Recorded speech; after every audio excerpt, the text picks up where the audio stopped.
Hi hello నమస్తే welcome back to our channel. అందరూ ఎలా ఉన్నారండి? నేనైతే చాలా చాలా బాగున్నాను. ఇప్పుడు నేను చెప్పబోయే సినిమా వచ్చేసి జీవితం అండి. ఈ సినిమా కూడా చాలా బాగుంటుంది. ఇది 1950లో వచ్చింది.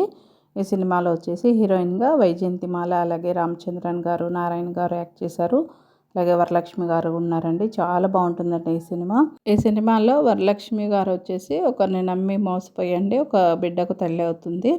అయితే తర్వాత వాళ్ళ ఫ్యామిలీలో తెలుస్తుందనమాట. తర్వాత వచ్చేసి ఆ బిడ్డను తీసుకొని ఆ భర్త కోసం వెతుకుతా తిరుగుతూ ఉంటుంది. ఆ బిడ్డను ఒకరోజు వచ్చేసి రామచంద్రన్ కారులో వదిలేస్తుందనమాట. ఆ తర్వాత ఆ బిడ్డను చూసుకుంటూ అలాగే మళ్ళీ వాళ్ళ ఇంట్లోనే ఆయాగా ఉంటుంది.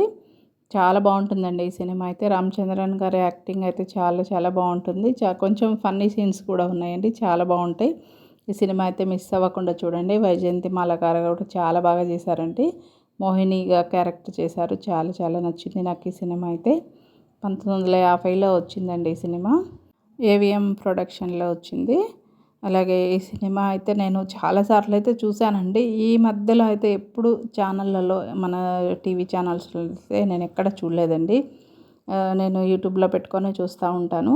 అప్పటి సినిమాలు ఎప్పటికైనా కూడా చాలా చాలా నచ్చుతాయండి మనకు. ఇప్పుడు లేటెస్ట్గా వచ్చేవైతే మనం పెద్దగా చూడలేకపోతున్నాము. అప్పటి సినిమాలనేవి చాలా బాగుంటాయండి. ఆ సన్నివేశాలు కానీ, ఆ కుటుంబ సమస్యలు కానీ ఎట్లాగా ఏందనేది బాగా చక్కగా చూపిస్తారండి పాత సినిమాల్లో అనేవి. మనం అవన్నీ మర్చిపోలేమండి. ఆ సన్నివేశాలు ఒక్కసారి చూసామంటే మైండ్లో అలా ఉండిపోతాయి అన్నమాట. అంత బాగా చేస్తారండి అప్పుడు యాక్టర్స్ అయితే. చాలా బాగుంటుంది ఈ సినిమా వచ్చేసి. మీరు కూడా మిస్ అవ్వకుండా చూడండి. మనకి సినిమా చూసినప్పుడు మనకు కొన్ని జ్ఞాపకాలు కూడా వస్తాయండి. మన జీవితంలో జరిగినవి కూడా కొన్ని అయితే గుర్తొస్తుంటాయి. అంత బాగుంటుందన్నమాట ఈ సినిమా వచ్చేసి. తప్పకుండా ఈ సినిమానైతే చూడండి. నేనైతే పాత సినిమాలు అయితే రెగ్యులర్గా చూస్తానండి. నేను ఏదైనా భోజనం చేసేటప్పుడు అయితే తప్పకుండా ఒక మూవీ పెట్టుకొని చూస్తానండి. నాకు బాగా అనిపిస్తుంది అనమాట. భోజనం చేసేటప్పుడు కూడా ప్రశాంతంగా వేరే ఆలోచనలు ఏవీ లేకుండా ఆ సినిమా చూస్తూ భోంచేయడం నాకైతే అలవాటు. చాలా బాగుంటాయి పాత సినిమాలు కూడా. మనకు ఏదైనా మానసికంగా కానీ ఏదైనా బాధ ఉన్నప్పుడు ఇట్లాంటి సినిమాలు చూసినప్పుడు చాలా మనకు మైండ్ కూడా ఫ్రెష్గా ఉంటుందండి. మనకి మనసు కూడా ప్రశాంతంగా ఉంటుంది.